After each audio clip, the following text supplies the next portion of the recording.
Pierce. I'm an actor. Originally from New Orleans, but live also in New York and Los Angeles because of my business. And I came here because I knew it was going to be historic. So you just walked outside of the stadium after seeing Barack Obama's 2008 historic acceptance speech. Yes. What are your thoughts? How are you feeling? I am drained from tears of joy. I've just been pretty moved the whole time. I mean, I'm thinking about my grandparents who weren't allowed to even go to school in Louisiana. It was against the law to do a trip to. They're gone now. They couldn't even imagine a day like this, to know that it's coming. It's beautiful. The anniversary of Dr. King, who was profoundly moving, and I just felt a real profound joy. And then this real crash just happened. That's how I met you. Yeah, you told me I looked sad when I was being pensive. You were being pensive, but I was being pensive and kind of sad because I said, we can't fuck this up. So that's how I feel. I mean, it's so clear that this is the opportunity to,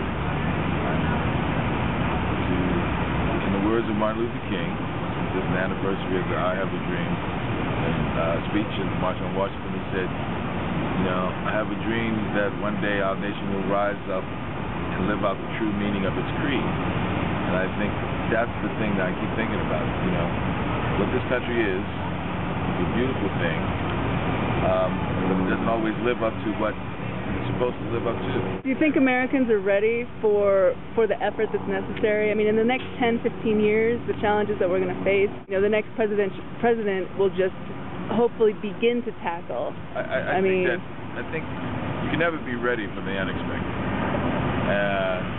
but you can put yourself in a position to be prepared for what might come your way. Speaking of being prepared, so New Orleans might be hit by another hurricane in 2 days. Have you been speaking to people down there? Yeah, I'm going home tomorrow. You know, we're prepared. We'll make the decision about evacuating and see, you know, where it's coming, and we'll pray. And then the citizens are prepared. We'll just hope that the government, I hope they're prepared. It's not really being prepared about evacuating people because it's going to be the levees, because they told us that the levees were repaired, and then they admitted to lying to us after hurricane season was over last year. They said we're prepared. Then after the season was over, they say, well, actually the levees weren't prepared.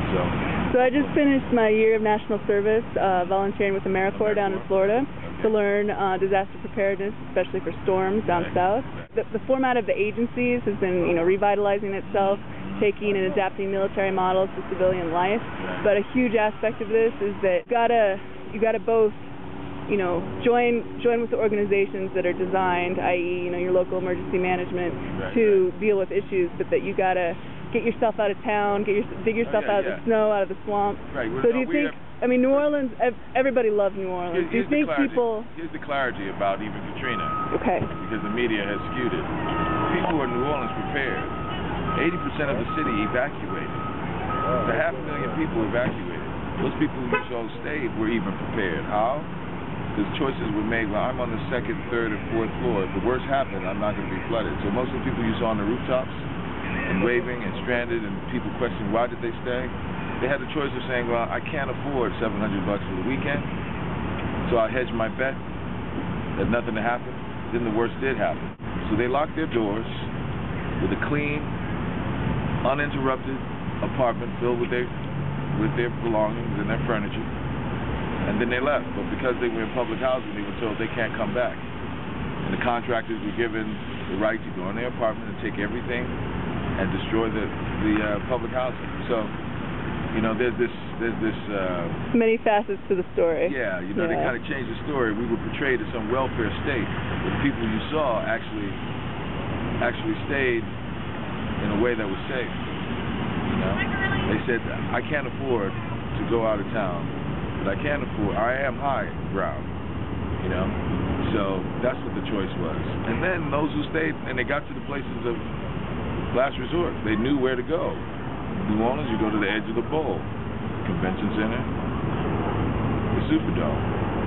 Well, we who were there from New Orleans, who had evacuated, knew that and said, all right, we're going to go back in the city and do a Dunkirk run and pick up people and take them out, pick them in. government didn't let us go back in. No one knows that story. Right. That there are lines of cars and traffic trying to get back into the city to pick up 1 or 2 people in the backseat of their car and take them out. And the government told us, oh, well, they're shooting at the helicopters. No helicopter pilot reported being shot at. The Superdome has a heliport where you can land at the Superdome and pick people up and take them out. And they never used it. The other thing is, if you're a military pilot, aren't you accustomed to being shot at? So, just the lies that just went on and on and on. They were just all lies. Unfortunately, 2,000 people lost their lives. But the majority of the people who stayed, the 20% that stayed, because 80% of the city evacuated. Now, whoever's looking at this, think of your city. New York City, you think you can evacuate 80% of it? Chicago, Los Angeles, imagine evacuating 80% of it. So, there's a misnomer that goes on. So right now, we're just hoping that federal levies, which they control, not the local government, it's another lie they put out there, because people always ask, well, why did you guys take care of your levies? You weren't allowed to. You weren't allowed to touch a federal piece of property. They're in control of the levies. Well, tonight in Barack Obama's speech, when he talked about 20th century bureaucracy is not gonna cut it for 21st century problems. That might be, the levees all up and down the Mississippi, whether it's it's involving FEMA, the federal, when it's involving the counties. The Army State Corps of Engineers. Massive levels of cooperation are needed. But here's the thing: Louisiana is the only place where you can drill offshore. Industry standard around the world is if you drill in our waters, 15% licensing fee. You know how much we get? 2%.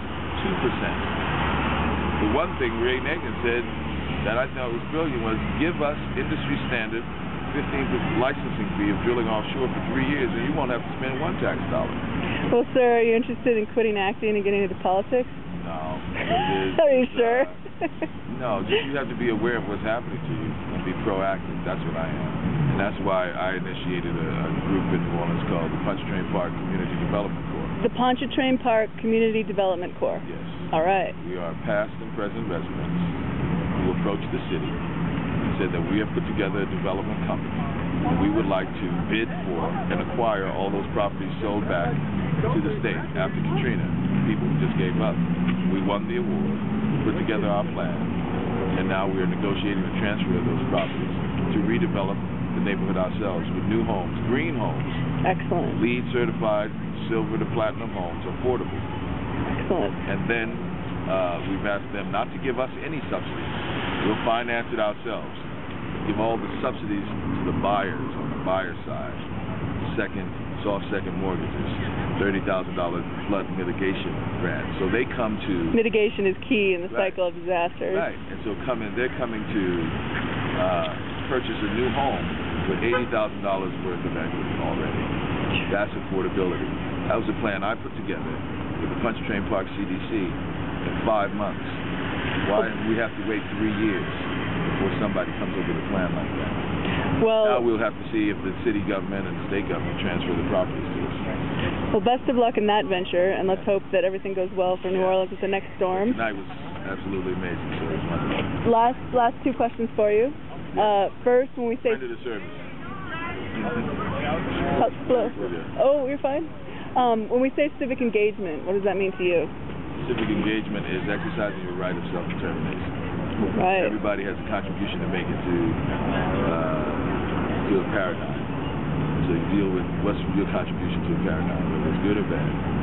So just exercise your right of self-determination. That's what the Rob was talking about tonight. Excellent. The government does its part, and the citizen does its part. We do it together. And lastly, my generation, the 20-somethings, apparently we're called the millennials. Do you have any thoughts, criticisms? First of all, forget the titles. Yeah, it's a lame The only title. thing that I ask is that your generation do the one thing that all the other young generations have never done, which is to vote. They get very excited in campaigns. It's great. They're great at campaign concerts, but then they never show up at the polls. So if 90,000 people can go to see Nas and Jay-Z and everything at the concert hall, how about 90,000 people go down to a polling place 9 a.m. on November 4th?